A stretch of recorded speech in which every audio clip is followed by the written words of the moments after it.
Ini oten-oten dibawa ke panasan dibilang Tuhannya terkutuk. Itu data. Iya, tapi dijelasan tapi otakmu nggak bisa terima. Kamu itu motong-motong ayat. Siapa yang digantung pada kayu salib? Siapa? Yang digantung Yesus. Nah, berarti siapa yang terkutuk tuh? Orang digantung terkutuk. Terkutuk karena kita. Di situ karena kita. Baca kalimat karena kita. Itu urusanmu. Yesus menanggung dia terkutuk karena kau, karena nenek moyangmu, itu urusanmu. Jadi dia yang terkutuk. Kamu bisa paham nggak konteks Enggak masalah. Enggak masalah bagi aku. Dia terkutuk karena siapa? Intinya yang kau tuhankan itu Tuhan terkutuk. Kamu yang bersalah. Seharusnya kamu dihukum. Tetapi orang tuamu menanggung hukuman yang seharusnya kamu yang tanggung.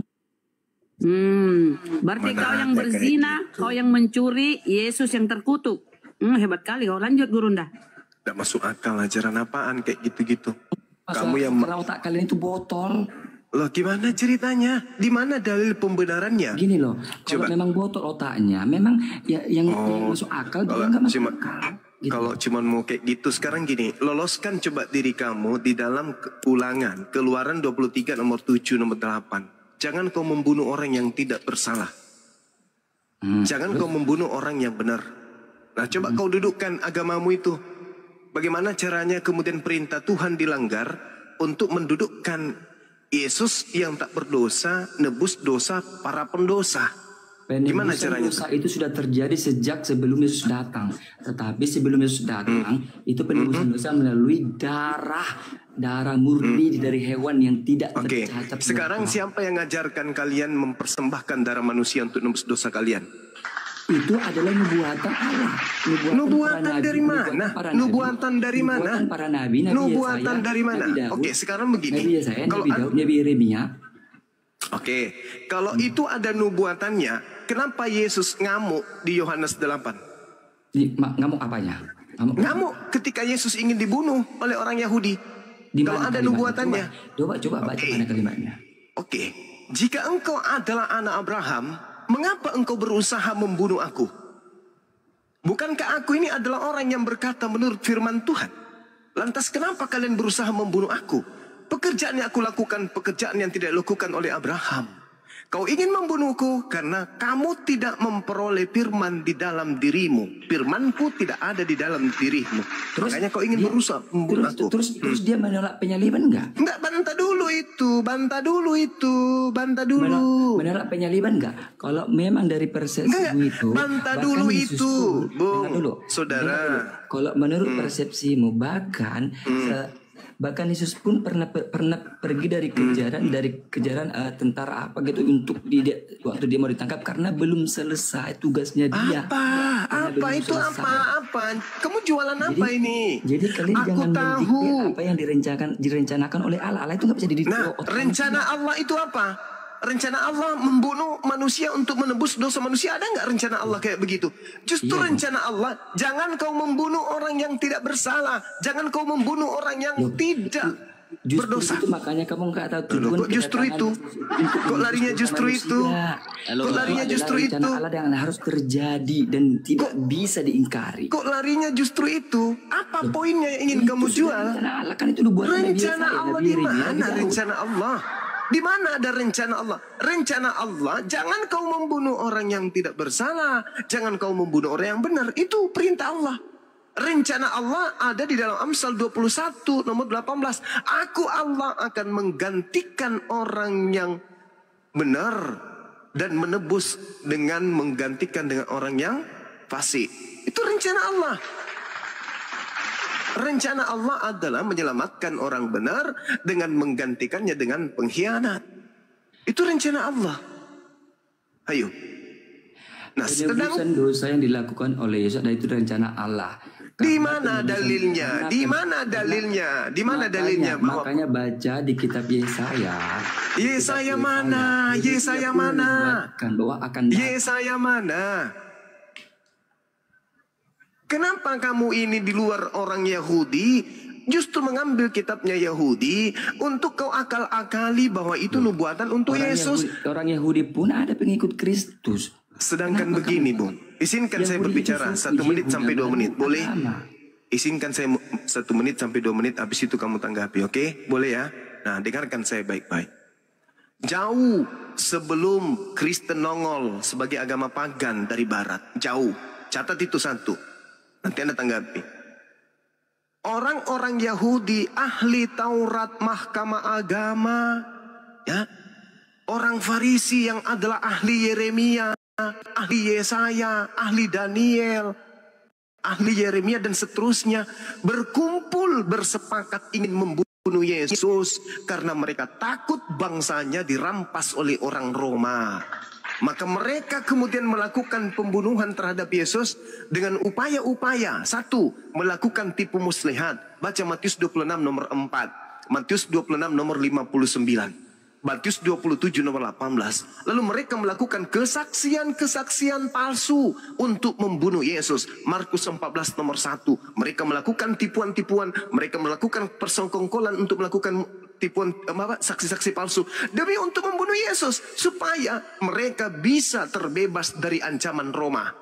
Jadi asas yang dihasilkan kemudian dari pertemuan ahli Torah, orang Farisi, mahkamah agama dan orang Yahudi ingin membunuh Yesus itu karena unsur politik. Sebab kalau Yesus tidak dibunuh, maka orang Romawi akan merampas tempat suci mereka dan bangsa mereka. Maka Kayapas, imam besar tahun itu bernubuat, Yesus harus mati untuk bangsa Yahudi. Karena kalau Yesus tidak mati, maka bangsa Israel akan dirampas tempat sucinya dan bangsanya oleh orang Roma. Mana dalilnya? Yohanes 11. Ya. Sabar dulu. Yohanes 11 nomor 45 sampai nomor 40 berapa itu? 47. Yohanes 11. Yohanes 11 berapa, Bang? 45 sampai nomor 53. Mulai hari itu mereka sepakat membunuh Yesus. Nomor 54-nya apa yang diceritakan sana? Mulai hari itu Yesus bersembunyi, berlari ke padang gurun bernama Efraim. Di sana Yesus dan murid-muridnya bersembunyi. Karena kenapa? Karena Yesus ingin dibunuh. Kenapa ingin dibunuh? Karena orang Roma ingin datang merampas orang Yahudi apabila orang Yahudi tidak menyerahkan upeti kepada kaisar. Silakan Anda baca Yohanes 11 nomor 45. Orang-orang Yahudi melihat Yesus lebih banyak banyak melakukan mukjizat. Imam-imam kepala mahkamah agama khawatir. Ini Yesus semakin hari semakin banyak pengikutnya. Kalau ini dibiarkan, maka orang Roma akan datang merampas tempat suci kita.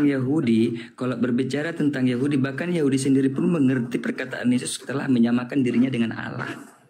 Loh, itu kesaksian palsu. Itu kesaksian palsu. Itu kesaksian palsu. Loh, itu orang Yahudi yang melempar Yesus itu loh. Halo, Yesus menyatakan iya, saya tahu itu Yohanes 10 kan? Itu Yohanes 10. Nomor 33. Tapi Anda baca nomor 34, 35, 36-nya. Yesus klarifikasi. Apa kata Yesus? Bukankah di dalam kitab Tauratmu dikatakan siapapun yang diserahi tugas pun? Sabar dulu. Tidak, Bung. Anda baca Matius 27 nomor 18. Pilatus mengetahui bahwa mereka semua menyerahkan Yesus untuk disalib karena dengki. Bukan karena nubuat. Bukan karena ada embel-embel tebus dosa. Bukan. Tetapi mereka menyerahkan Yesus karena dengki. Kenapa dengki? Karena orang lebih banyak percaya kepada Yesus. Dan kalau lebih banyak orang percaya kepada Yesus, tidak ada lagi orang yang menyerahkan upeti kepada kekaisaran Romawi. Kalau itu terjadi, maka Roma akan datang merampas tempat suci mereka dan bangsa mereka. Mereka tidak mau itu terjadi, maka Yesus harus disingkirkan. Yesus harus dihilangkan. Baca Yohanes 11, 45 sampai 53. Jadi Yesus diserahkan itu karena dengki, bukan karena dosa waris.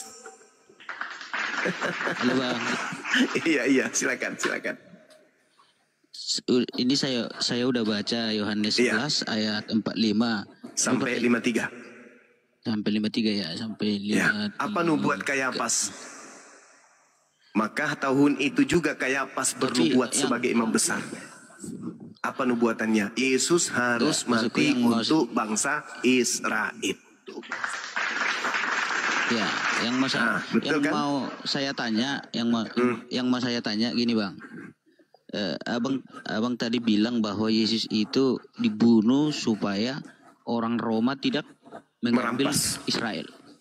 Ya. Merampas. Tapi di sini tidak ada orang Roma yang dibahasnya, Pak. Ada. Orang Roma ini tidak ada yang dibahas di sini, Bang. Ada, Bung. Coba Anda baca. Bukan tadi saya katakan di Yohanes 11. Yohanes 11 ya. Ini Yohanes 11 ayat 45 sampai 53 loh. Iya. Anda tidak baca? Banyak dia. Bentar, Bang. Iya. Baca pelan-pelan dulu, pelan-pelan. Pelan-pelan Anda baca. Tepatnya di data nomor 48-nya coba. Apabila kita biarkan Yesus, maka semua orang akan percaya kepada Yesus, dan orang-orang Roma akan datang dan merampas tempat suci kita serta bangsa kita. Maka mereka sepakat membunuh Yesus bukan karena dosa waris. Bukan karena dosa waris dari Adam. Bukan karena dosa dunia, tetapi orang-orang Yahudi yang lebih tahu tentang keadaan pada masa itu ingin membunuh Yesus karena mereka takut orang Roma datang merampas tempat suci mereka dan bangsa mereka. Itu yang disembunyikan pendeta. Pendeta nggak mau ceritakan apa sih yang melatar belakangi orang Yahudi ingin menyalibkan Yesus. Apakah karena dosa waris? Tidak. 100 tahun, 200 tahun, 300 tahun, 400 tahun, bahkan 2000 tahun gereja cari-cari alasan. Oh, Yesus ingin dibunuh karena memang sudah dinubuatkan. Ayo cari nubuat, yuk cari nubuat. Ditemukanlah Yesaya 53, 53 dicocokkan kepada Yesus. Demi Allah itu tak ada hubungannya. Yang ada hubungannya dengan pembunuhan kepada Yesus itu karena politik, unsur politik, karena unsur ekonomi. Makanya Pilatus sebagai gubernur dalam Matius 27:18, Pilatus berkata, mereka menyerahkan Yesus untuk disalib karena dengki, bukan karena ada nubuat. Sekarang pertanyaannya adalah, ketika di situ ada ahli Taurat, ada orang Farisi, mahkamah agama pun hadir. Apakah kita bisa meragukan pengetahuan mereka tentang kitab mereka? Tidak. Lalu siapa Kristen yang tidak bisa bahasa Ibrani, yang tidak bisa baca kitabnya Yahudi, yang tidak mengerti tentang keadaan pada masa itu, tiba-tiba saja mengatakan, Yesus kita mati karena dosa kita sebagaimana dinubuatkan dalam Yesaya 53. Ditertawakan sama orang Yahudi. Kitab Yesaya itu, kalau mau diketahui, itu penglihatan Nabi Yesaya untuk siapa? Baca Yesaya 1, nomor 1, nomor 2. Semua kitab Yesaya bercerita tentang raja-raja Yehuda. Tidak bercerita tentang Kristen. Tidak bercerita tentang Romawi. Tidak bercerita tentang siapapun. Tapi yang diceritakan dalam penglihatan Yesaya itu, dari Yesaya 1 sampai Yesaya 66, itu sama sekali adalah tentang raja-raja Yehuda, tak ada yang lain. Jadi Kristen yang nongol belakangan mencoba untuk menipu temannya sendiri dengan mengatakan pembunuhan terhadap Yesus untuk menggenapi nubuatan Yesaya 53. No, bullshit. Baca kemudian apa yang kemudian dinubuatkan oleh imam besar pada tahun itu. Baca nomor 49. Tetapi seorang di antara mereka, yaitu Kayafas, imam besar. Sebagai imam besar pasti dia paham Yesaya 53. Kenapa imam besar ini tidak mengatakan, oh Yesus kamu memang harus dibunuh sebab sesuai dengan nubuatanmu sendiri dalam 53. Maka Yesus akan mengatakan, oh iya maaf aku lupa. Faktanya tidak. Baca nomor 54-nya. Karena itu Yesus tidak lagi memperlihatkan dirinya di depan umum di antara orang Yahudi. Yesus berangkat dari situ ke daerah dekat padang gurun ke sebuah kota bernama Efraim. Dan disitulah Yesus bersama-sama muridnya tinggal. Pada waktu itu, pada hari raya, kemudian orang Yahudi sudah dekat dan banyak orang dari negeri itu berangkat ke Yerusalem untuk pesta Paskah.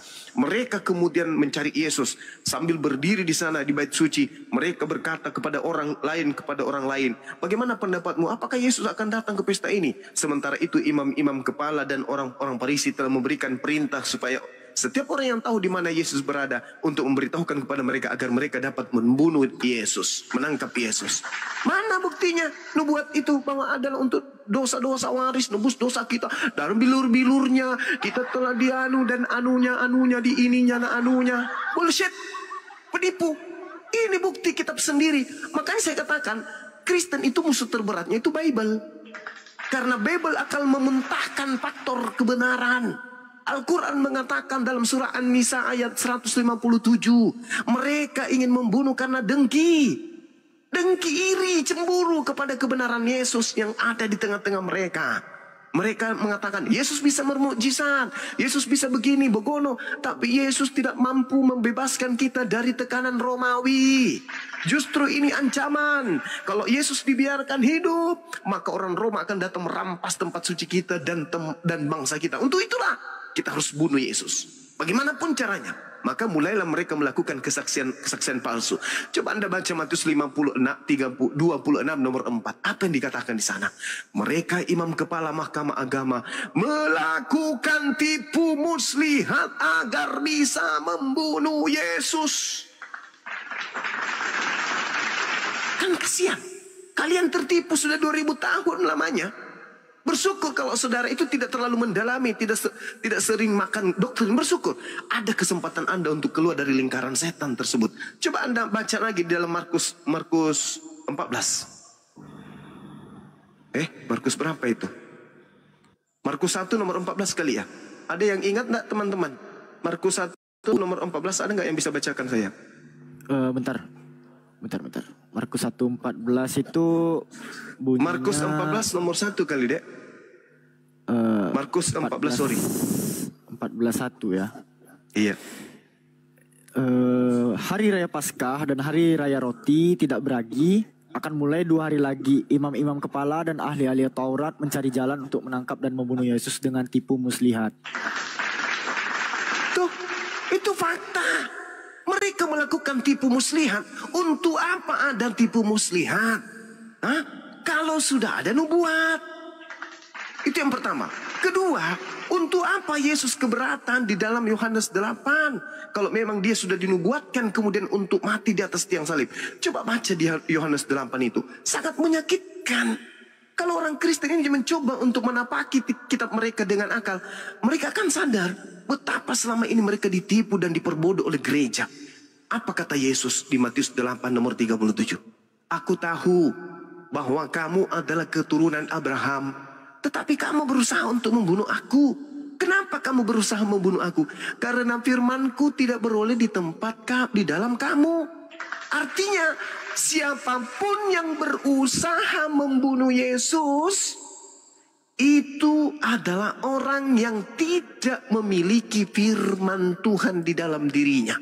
Nah sekarang kalau Yesaya 53 itu adalah nubuat untuk Yesus, berarti Yesus salah dengan mengatakan kamu ingin membunuh aku karena firmanku tidak beroleh tempat di dalam kamu. Harusnya Yesus mengatakan kamu ingin membunuh aku karena firmanku berada di dalam dadamu. Yaitu firmanku di Yesaya 53 berada dalam dirimu sehingga kamu ingin membunuh aku. Tapi faktanya kamu ingin membunuh aku karena firmanku tidak beroleh tempat di dalam kamu. Apa yang kulihat di Bapa itulah yang kukatakan. Yang demikian yang kamu perbuat itu tentang apa yang kamu dengar dari Tuhanmu, dari Bapakmu. Jawab mereka kepada Yesus, Bapa kami adalah Abraham. Lalu kata Yesus, jikalau sekiranya kamu anak-anak Abraham, tentulah kamu mengerjakan pekerjaan yang dikerjakan oleh Abraham. Tetapi faktanya yang kamu kerjakan justru ingin berusaha membunuh aku. Aku seorang yang mengatakan kebenaran kepadamu, yaitu kebenaran yang kudengar dari Tuhanku. Pekerjaan yang demikian tidak dikerjakan oleh Abraham. Tapi mengapa kau ingin membunuh aku? Harusnya orang-orang yang ingin membunuh Yesus itu mengatakan, ya karena kami ingin nubuat Yesaya 53 itu digenapi. Coba sedikit waras, kenapa? Gunakan akal sedikit aja. Sedikit aja gunakan akal. Bahwa ternyata benar-benar penyaliban itu tidak didukung oleh Yesus, tidak didukung oleh Tuhannya Yesus. Coba lihat Yohanes 6 nomor 70 terguncang. Kabur. Bukankah aku yang memilih engkau yang 12 orang ini muridku, dan satu di antaramu adalah setan. Nah, setan ini siapa? Yudas. Kenapa Yudas disebut setan? Karena dia pengkhianat. Kenapa kalau dia berkhianat? Demi apa? Karena dia disuap. Nah sedangkan di dalam Ulangan 27 nomor 25, yang makan suap itulah yang dikutuk. Berarti yang mati digantung di atas tiang salib itu siapa?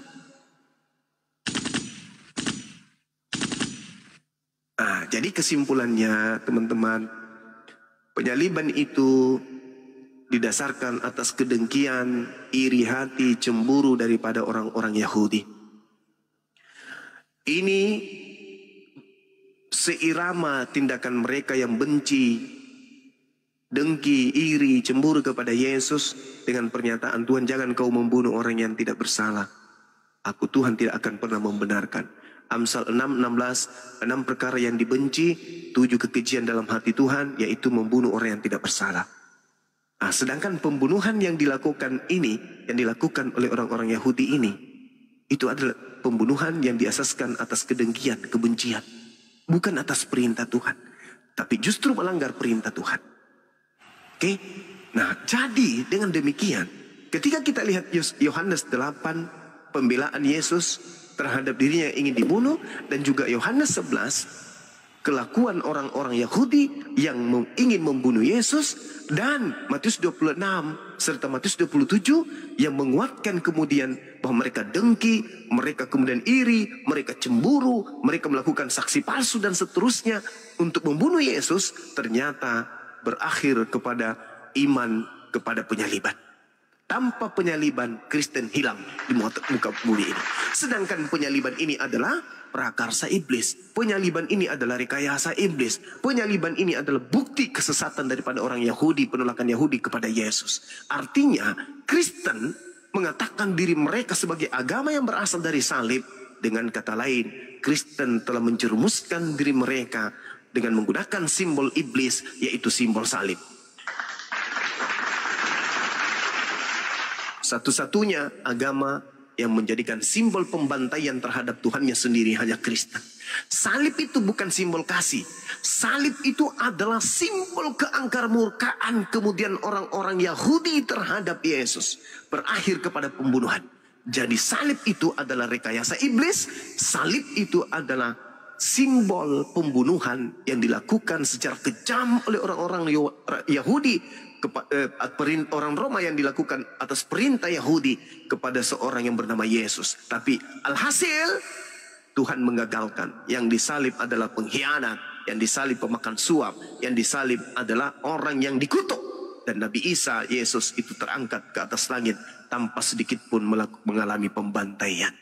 Berarti selama ini yang mereka imani adalah Yesus palsu. Makanya simbol yang mereka gunakan simbol salib. Dengan percaya diri mereka kemudian menyimpan salib di leher, digantung di leher, untung bukan 3 kilogram beratnya. Sehingga dengan demikian kita tahu bahwa Kristen ini adalah pengikut setan. Demikian.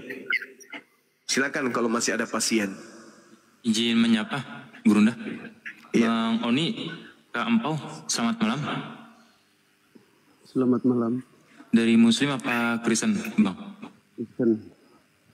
Ya, ada mau ditanggapi, Bang, tentang penyalipan tadi? Silakan, Bang Empau. Menurut saya penyalipan itu ada. Cuman ada kitab yang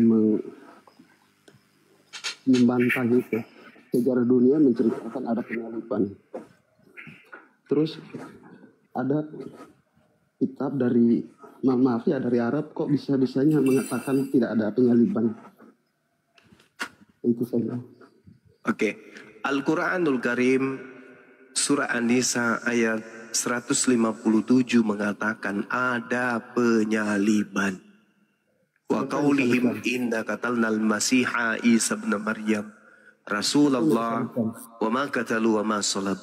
Ada penyaliban, ada. Siapa itu? Nah, kalau ditanya siapa yang disalibkan, bukan Nabi Isa alaihissalam. Siapa dia? Ya penggantinya Nabi Isa alaihissalam. Siapa? Ya, bisa jadi dia itu adalah si Tukul, si Bom-Bom, si Lipin, CP, atau siapapun itu. Yang pasti bukan Nabi Isa alaihissalam. Yang disalib itu berdasarkan Bible adalah orang yang terkutuk. Nah, Nabi Isa tidak terkutuk, itu sudah pasti. Yesus juga bukan orang terkutuk. Nah, sekarang siapa yang terkutuk?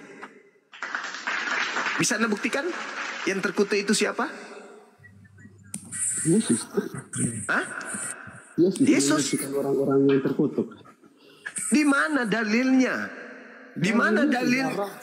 Sejarah menceritakan ada penyaliban Yesus disalibkan. Yes, memang ada sejarah. Ya, tapi Al-Quran ada sejarah. Al-Quran mengatakan penyaliban itu ada, tapi yang disalib itu orang terkutuk, betul? Iya, untuk menggantikan orang terkutuk, Yesus yang jadi terkutuk. Bukan. Saya tanya dulu. Ya, yang disalib di atas tiang salib. Yang disalib itu orang terkutuk, betul? Menggantikan orang terkutuk, ya. Di mana ada orang menggantikan orang terkutuk? Tidak ada konsep itu. Tolong tunjukkan di mana orang Yahudi ingin menyalib Yesus karena ingin supaya dosa-dosanya digantikan. Coba tunjukkan ke saya. Yohanes 11 sudah kubacakan. Penyaliban mau diadakan terhadap Yesus karena orang Yahudi takut bangsanya dirampas oleh orang Roma. Tak ada dosa. Bukan karena dosa, nggak ada cerita. Itu cerita yang dibangun kemudian oleh gereja barat. Coba tunjukkan kepada saya. Di mana dalilnya? Coba. Al-Quran menceritakan seperti itu, tapi nggak tahu siapa itu. Jangan kamu bahas Quran. Sekarang tolong tunjukkan di mana Yesus itu pernah terkutuk. Apa dosa Yesus sampai dia terkutuk? Orang-orang yang terkutuk. Ya, untuk menggantikan orang yang terkutuk dia harus terkutuk. Itu menurut ente. Coba Anda tanya orang Yahudi. Wahai orang Yahudi, apa alasannya kalian ingin menyalib Yesus? Apa jawaban orang Yahudi? Apa jawaban orang Yahudi? Apa itu? Yohanes 11:49. Kami ingin menyalib Yesus karena kami tidak ingin tempat suci kami dan bangsa kami dirampas oleh orang Romawi. Itu jawabannya orang Yahudi. Nah sekarang dari mana Kristen mendapat jawaban bahwa penyaliban itu terjadi demi untuk menebus dosa-dosa kami? Itu dapat dari mana itu jawabannya? Hei, orang Yahudi ditanya, wahai orang Yahudi, ya paman, kenapa engkau ingin menyalib Yesus? Karena kami tidak ingin orang Roma datang merampas tempat suci kami dan tempat suci dan bangsa kami. Yohanes 11 nomor 48-49. Nah sekarang saya tanya sama Anda, wahai orang Kristen, ya paman, kenapa Yesus itu disalib menurut kalian? Karena nebus dosa-dosa kami. Itu dalilnya di mana kau dapat? Siapa yang ngajarin dalilnya itu? Kristen, ya paman, di mana dalilnya Yesus itu mau dibunuh karena untuk nebus dosa-dosa orang-orang kafir, Romawi, Yunani, pemakan babi? Di mana kalian dapat jawabannya? Yesus harus dibunuh, paman, karena dosa-dosa kami, paman. Dosa kami memperkosa ayam, memperkosa sapi, harus ditebus dengan matinya Yesus di tiang salib. Di mana itu dalilnya? Ilmu dari mana kalian dapatkan itu? Ya suka-suka kami dong. Oh ya sudahlah kalau gitu.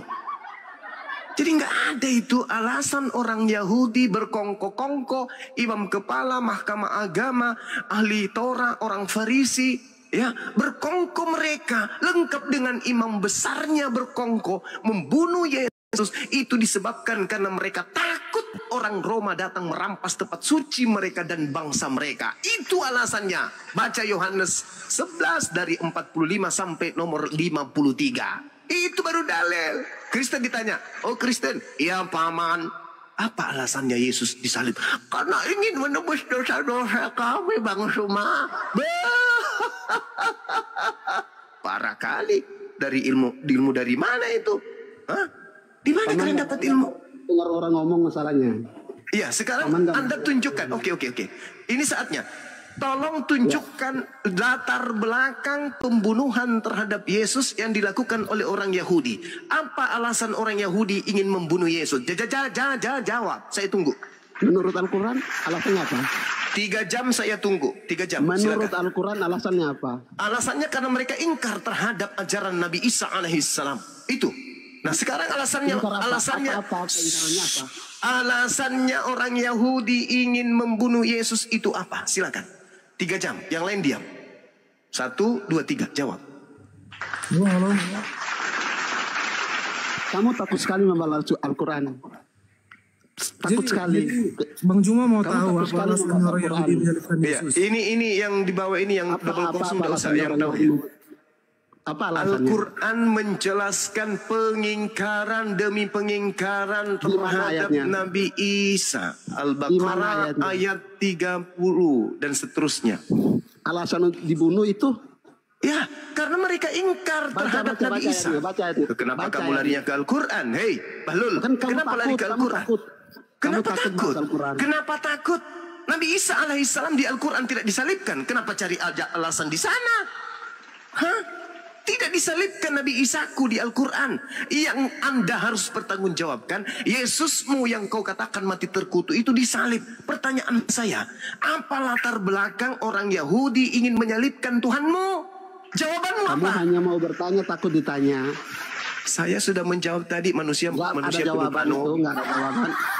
Sudah kau takut turun karena telingamu tidak mendengar. Turun. Kau ke gereja sana. Hah? Kau coli aja itu nonotnya pendetamu. Biar otakmu waras. Aku udah jawab. Nabi Isa tidak disalibkan. Ngapain kau cari apa alasannya? Karena orang Yahudi ingkar terhadap kenabian Nabi Isa. Sekarang tugasmu. Nabi Isa, Yesus itu disalib, apa latar belakangnya? Jawab. Dan latar belakangnya Bang Suma, ya. Karena kami Kristen memiliki banyak dosa dan dosa kami ini harus dihapuskan dengan peri kemanusiaan dan peri keadilan. Apa itu mainukana? Maka Yesus harus menebus dosa-dosa kami. Dosa kami memperkosa ayam, memperkosa tante, memperkosa janda-janda, membunuh orang, membunuh semuanya. Itu harus ditanggung kepada Yesus. Tuyul, mana ada latar belakang kayak begitu? Kristen itu adalah kelompok baru di luar Yahudi. Pada saat tragedi pembunuhan penyaliban terhadap Yesus, upaya-upaya itu tidak ada orang Kristen di situ. Gak ada. Muncul kemudian, oh Yesus itu dibunuh loh. Iya, kenapa emang? Kenapa dia dibunuh? Karena dosa-dosa kami. Pingin rasanya kupukul wajahmu dengan pantat panci. Nak kali kau ngomong.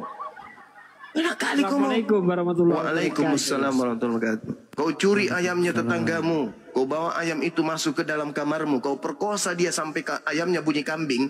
Untuk dosa-dosa kau itu kau kasih ke Yesus. Mana dalilnya? Hah? Di mana kau dapat dalil? Ada enggak? Yesus mati karena dosa-dosa kita. Mana dalilnya? Cupu. Yang kita tanya, latar belakang Yesus dieksekusi mati itu apa? Yang tahu siapa? Kristen? Enggak. Kristen itu agama di luar Yahudi. Yang tahu adalah tuan rumah. Siapa itu? Yahudi. Tanya kepada Yahudi. Halo Bang Juma. Gimana kita mau tahu, bos? Ya tanya di dalam Bibelmu, ada nggak transaksi penyerahan kepada Yesus, kepada orang Romawi, Yesus ini? Ada nggak? Ada. Apa yang melatar belakangi Yesus diserahkan? Ada. Apa itu? Mereka dengki, mereka iri. Kenapa dengki? Kenapa iri? Mereka takut kalau banyak yang percaya kepada Yesus, orang Roma akan datang merampas bangsa mereka dan tempat suci mereka. Oh, itu alasannya. Iya. Mana dalilnya? Yohanes 11 nomor 45 sampai nomor 53. Jadi dosa waris itu tak ada. Itu dibuat-buat oleh gereja. Sampai kapan sih saudara-saudara saya ini bisa waras? Halo Bang Juma. Halo dari tadi juga halo terus. Abang tahu nggak itu yang tertulis dia nggak dengerin. di atas salib Tuhan Yesus itu, tahu nggak apa tulisannya? Apa tulisannya? Inri. Yesus Nazarenus Rex Iudarium.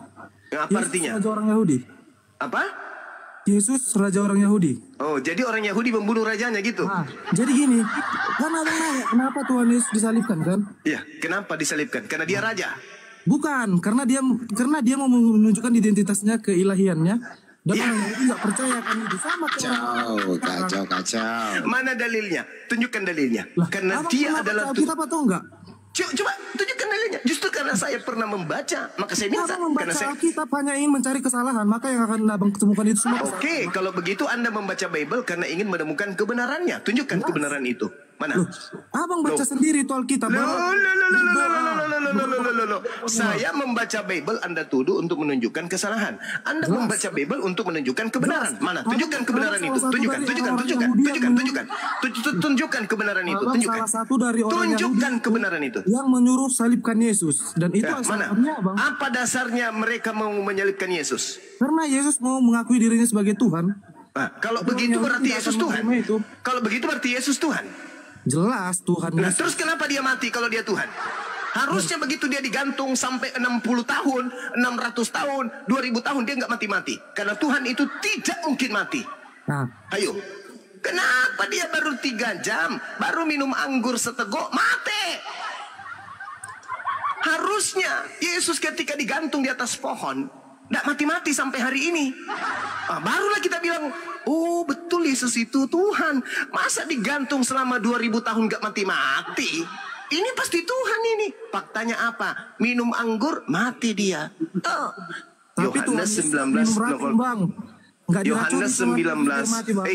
Yohanes 19 nomor 30. Yesus tidak mati minum racun, Bang. Yohanes 19 nomor 30. Yesus tidak mati makan racun, Bang. Yohanes 19 nomor 30. Yesus tidak mati minum racun. Yohanes 19 nomor 30. Yesus tidak mati minum racun, Bang. Yohanes 19 nomor 30. Baca. Haus. Yesus tidak mati minum racun. Paman. Baca dulu. Baca. Paman haus.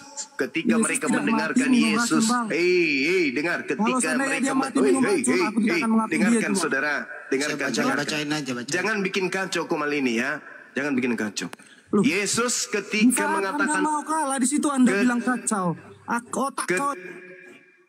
Baca 19 dari kitab Yohanes nomor 30. Yesus minum anggur. Yesus minum anggur lalu mati. Saya bacain dah. Saya bacain ya. Baca Bang Handi. Dengarkan baik-baik. Tutup mulutmu. Dengarkan. Sesudah Yesus meminum anggur asam itu, maka katalah ia sudah selesai. Lalu menundukkan kepalanya dan menyerahkan nyawanya. Mati. Salah. Itu perjanjian lama. Itu terjemahan baru. Yang lama dong. Yang lama dong. Baca. Ya itu sama. Itu diedit itu supaya sopan sedikit. Coba baca. Diam dulu. Jangan kau bikin kacau Komal kita. Sabar, pertanyaanmu boleh nanti 1000 pertanyaan. Dengar dulu Bang Handi, baca Bang Handi. Iya, sesudah Yesus minum anggur asam itu berkatalah ia udah selesai, mati. Udah. Diam ke dulu dong pala. Jangan bicara sesat Bang. Ini dalilmu mau dibacakan Kablam Mats. Dengar dulu ini. Yesus mengecap air anggur itu lalu berkata sudah selesai. Gimana sih ini? Ia menundukkan kepalanya dan meninggal.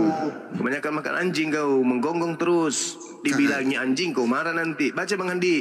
Ya, setelah mengecap sedikit dari anggur asam itu, dia berkata sudah selesai. Kemudian Yesus menundukkan kepalanya dan dia pun mati.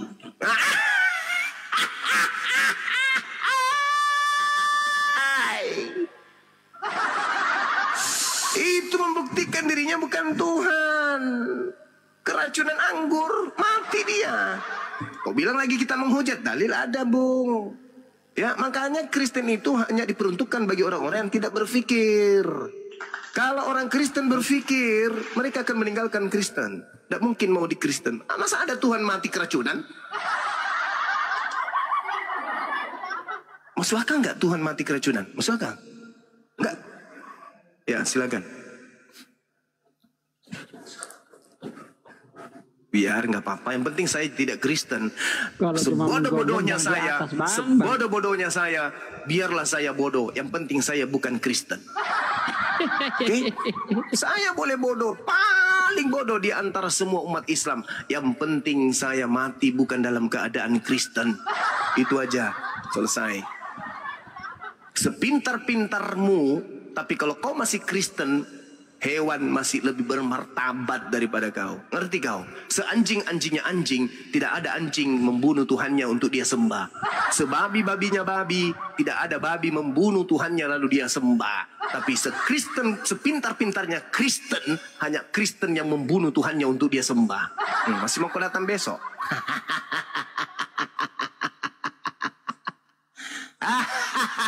Diam.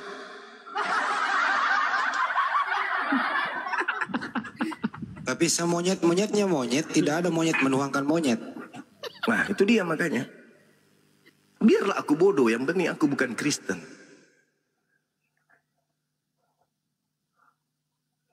Ayo, yang baru naik monggo.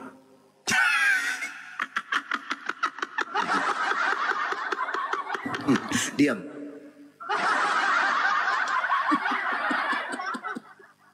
Stop. Ini orang setiap mau ketawa disuruh diam, gimana sih? Orang belum puas ketawa.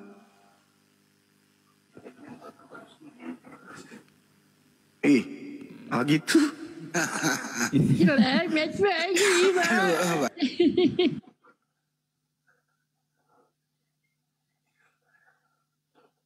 Apa Chris? Chris, ada yang mau disampaikan? Chris?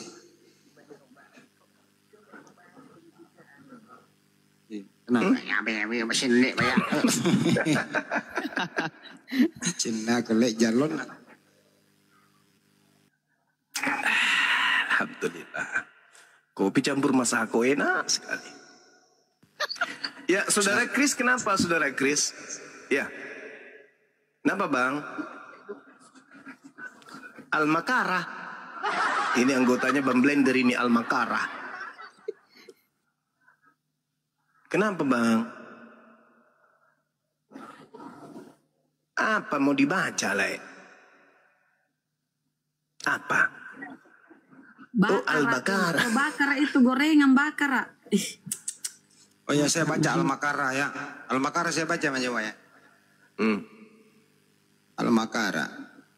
Orang-orang yang suka membunuh orang, dia tulangkan kembali supaya dia menjadi Tuhan. Untuk itu datanglah orang-orang yang bodoh menuhankan sesama orang. Itu Al-Makarah. Itu.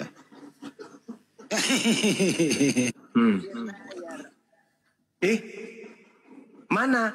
Di situ tidak bercerita tentang masa penciptaan, Tuyul. Nggak ada bercerita tentang penciptaan sih. Itu bukan masa penciptaan itu. Inna fi halqis samawati wal ardi wakhtilafil lail wan nahar wal fulkil lati tajri fil bahri. Itu tidak berbicara mengenai fil bahri, itu tidak berbicara mengenai proses penciptaan. Hei, itu tidak membahas. Oke. Yang artinya sesungguhnya pada penciptaan langit dan bumi, pada penciptaan langit dan bumi, ini tidak berbicara mengenai proses penciptaan. Bergantinya malam dan siang, kapal yang berlayar di laut yang bermanfaat bagi manusia. Mana? Benar tidak kalau kapal benar tidak kalau kapal itu berlayar di laut? Kutanya dulu, berlayar di laut, kapal laut itu berlayar di laut, benar tidak? Benar. Nah, betulkah ular makan debu? Kutanya dulu kau. Hei. Gak bisa ular diskusi ya. Gak bisa diskusi. Ular makan debu, betul nggak? Singa makan jerami, betul itu? Kang Fred. Yang betul itu matahari tenggelam di sebelah jalan raya. Gimana dong? Ular makan debu, gimana sih? Kapal berlayar di laut, ya itu sudah betul. Ini tidak berbicara mengenai proses penciptaan. Kalau proses penciptaan itu Al-Quran surah apa Bang Andi? An-Naziat 27:3. Pintar kali abangku ini. Kalau mau baca masalah proses penciptaan, baca itu Al-Quran surah An-Naziat. Nah sekarang itu kitabnya Yahudi, kitab Kejadian. Sekarang kalau di Kristen, kitabnya Kristen tentang penciptaan mana? Surah mana? Roma? Kaliki? Padahal Kau jangan nebeng di kitabnya Yahudi. Coba kitabnya Kristen. Di surat mana itu? Surat mana di perjanjian baru tentang penciptaan? Nah kutusuk juga mata kau nanti. Yohanes 1 pasal 3. Segala sesuatu diciptakan oleh dia gitu. Apa itu? Apa itu? Logos menjadi daging. Apa? Campur bakso. Ya itu dia. Campur mie. Kasih sos tomat. Nah kali kau menghujat, baca Quran. Al-Quran surah Al-Baqarah ayat 164 itu tidak berbicara mengenai proses penciptaan. Asal kau tahu, siram juga nanti tai kopi matamu.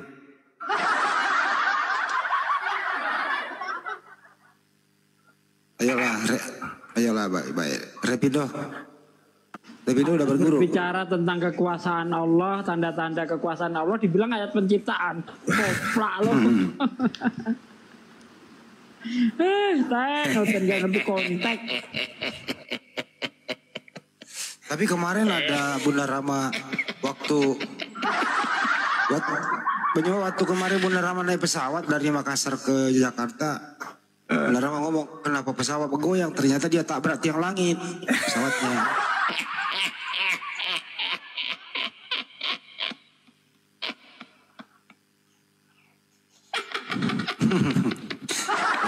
Nabrak tiang langit bergoyang-goyang. Kabur dia. Oke, saudara-saudaraku yang ada di YouTube, promosi dulu. Izin ya, promosi ya.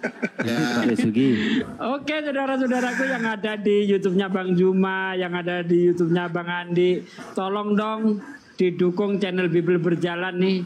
Channel baru berkembang ini ya, karena channel yang kemarin Sugi Reaction itu dalam keadaan sekaratul maut. Ya, jangan lupa didukung, suruh pindah Bang Andi. Masa yang nonton cuma 14 nih gimana nih ceritanya nih Bang Andi?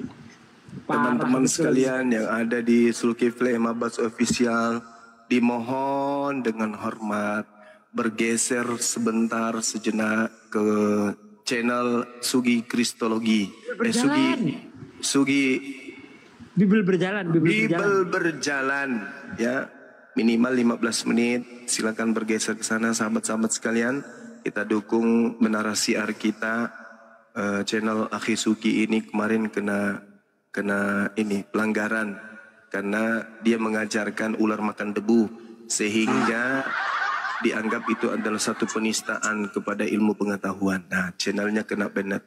Jadi teman-teman silakan ke Bible Berjalan yang ada di Bang Suma, Zulkifli Abbas Official, silakan bergeser untuk memperkuat Menara Siar kita yang ada di sana. Terima kasih. Ya, di subscribe supaya jam tayangnya nyampe gitu ya. Tapi ada informasi baru nih, channelnya Kodoni di hack orang Amerika katanya yang ngambil. Oh ya? Iya. Sudah ketahuan siapa orangnya? Ya berada di luar lah. Itu namanya pelukan. Kasian juga tuh. Ya itulah Bang Andi. Jangan sampai terjadi lagi yang kedua kalinya untuk Menara Siar kita ya. Diperkuat. Didukung teman-teman Akhi Kodondi kalau misalnya dia buat channel baru atau YouTube baru segera untuk diperkuat ya. Sama-sama kita dukung channel beliau. Jadi channelnya Pak Ade Sugi itu Bible Berjalan. Coba cari di YouTube, silakan di like, share dan subscribe di sana ya. Biar jam tayangnya cepat. Jam tayang udah nyampe Pak De? Belum? Ini udah monet Bang Andi. Oh udah monet, udah. Cuma kemarin yang Sugi Reaction itu 20 JT nggak gajian. Wah, Allah. Rezeki nggak kemana Pak De? Bang Andi nggak apa-apa. Namanya juga perjuangan, nggak masalah. Yang penting dakwah tetap jalan, Bang Andi. Betul. Bang Handi, Bang, ya. Bang Zuma, Bang Ade Sugi, izin dulu Bang. Saya izin pamit undur diri dulu. Mau turun. Bikin kopi dulu. Campur masako. Siap Gurunda, siap. Ini Juli ini di mana kah? Di Kendari kah? Di Sulawesi. Sulawesi mana? Sulawesi Tengah. Oh Palu. Siap Bang Handi. Oh di Palu. Siap. Saya di Palu Barat dulu lah Pak ya, nggak apa-apa. Pas di Palu Barat ini Bang Handi. Wih. Di Sis Al Jufri. Oh Sis Al Jufri itu. Baik. Siap Bang Handi. Di Palu itu tidak ada angkot tapi semuanya taksi. Iya betul sekali Bang Handi. Oke. Siap Bang Handi, siap Afwan Bang. Assalamualaikum warahmatullahi wabarakatuh. Waalaikumsalam warahmatullahi wabarakatuh. Ya, Bunda Mila, kalau orang ngomong kamu jangan ngomong dulu Bun. Biar nggak kedengaran. Ya silakan Bun, dan silakan Bu Mila apa yang mau disampaikan.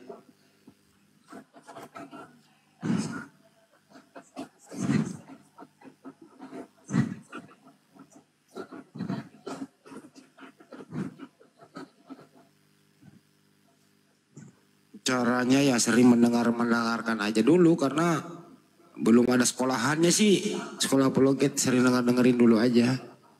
Catat gitu.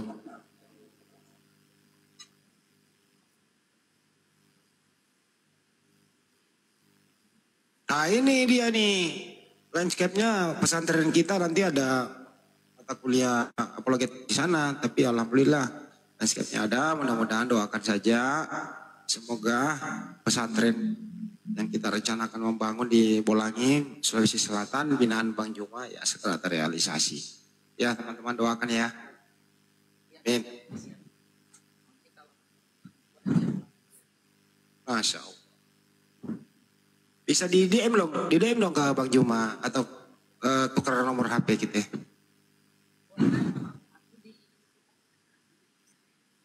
Ditulis aja nomorku bunda. Ya.